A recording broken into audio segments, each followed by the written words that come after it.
స్ఫూర్తితో Visakha steel plant ను రక్షించుకోవడానికి పోరాటాన్ని మరింత ఉధృతం చేద్దామని రాష్ట్ర సిఐటియు ప్రధాన కార్యదర్శి సిహెచ్ నరసింహరావు పిలుపునిచ్చారు. నేడు స్టీల్ సిఐటియు ఆధ్వర్యంలో స్టీల్ ప్లాంట్ ప్రధాన పరిపాలన భవనం ఎదుట స్టీల్ సిఐటియు కార్యకర్తలు మేడే కవాతు నిర్వహించారు.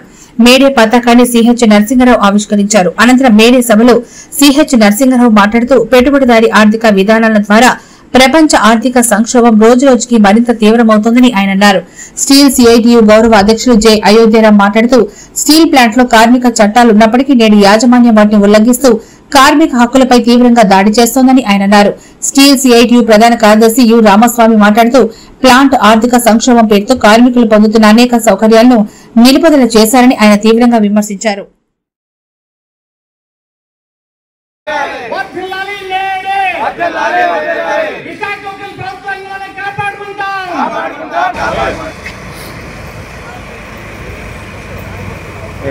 ప్రపంచ కార్మిక దినోత్సవం మేడే సందర్భంగా స్టీల్ సిఐటియు ఆధ్వర్యంలో ఎడ్మిన్బిల్ జంక్షన్లో రెడ్ షర్ట్ వాలంటీర్స్ కావచ్చు చేస్తూ ఉన్నారు.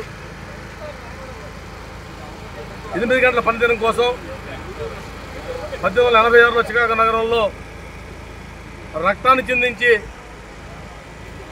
8 గంటల పనిదినం సాధించుకుంటే తద్వారా భారతదేశంలో 50 సంవత్సరాల తర్వాత 8 గంటల పనిదినం వచ్చింది.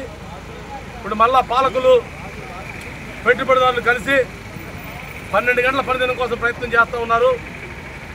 ఈ నేపథ్యంలో 42 కార్మిక చట్టాలని రద్దు చేసిన లేబర్ కోర్టుగా తీసుకొచ్చడం కోసం ప్రయత్నం చేస్తూ ఉన్నారు. దీనికి ఈ పార్టీ ఆ పార్టీలతో సంబంధం లేకుండా వామపక్షాల మినహా అందరూ కూడా పార్లమెంట్లో ఓటేసి లేబర్ కోర్టు చేకొడతా ఉన్నారు.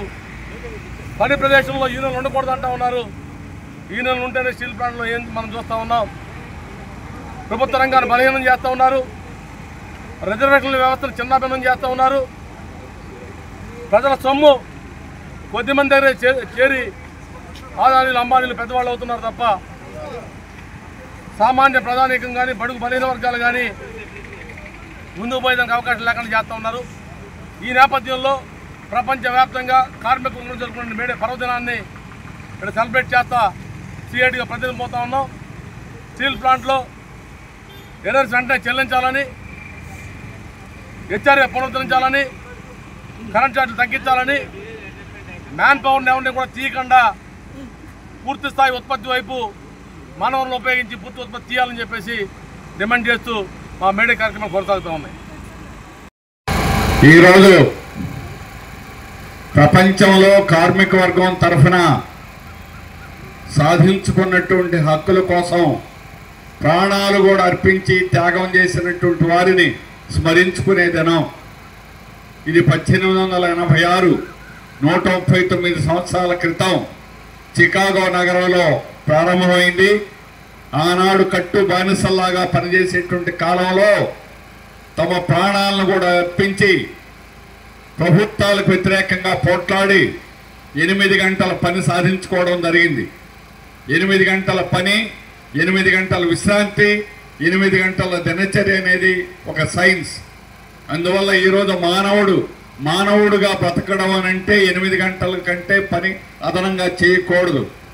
ఆ ఒక్క పని దినం మన దేశంలో అమలు కావడానికి 1948 దాకా పట్టింది. అనేక దేశాల్లో నలుగురిని చికాగో అమెరికా ప్రభుత్వం ఉరిదీసిన తర్వాత 8 గంటల మీద చట్టం చేయాల్సి వచ్చింది. యూరప్ దేశాలన్నీ చట్టాలు చేసేదాకా ప్రతి దేశంలో పోరాటాలు జరిగాయి. కొన్ని వందల మంది మరణించారు, చికాగోలోనే కాదు. తర్వాత ఈరోజు మనకున్న ప్రతి ఒక్క హక్కు, కనీస వేతనం కానీ, బోనస్ కానీ, త్రైపాక్షిక ఒప్పందాలు కానీ, అలాగే పారిశ్రామిక వివాదం కానీ, సమ్మె హక్కు కానీ, ప్రతి ఒక్క హక్కు వెనక ఒక మహత్తరమైనటువంటి పోరాటాలు జరిగాయి. అందువల్ల ఈనాడు నాకు హక్కులు వస్తున్నాయి అని ఎవరైనా వాళ్ళంతటి వారు అనుకుంటే వారి వల్ల కాదు, పాత తరం యొక్క త్యాగాల వల్ల వచ్చాయి.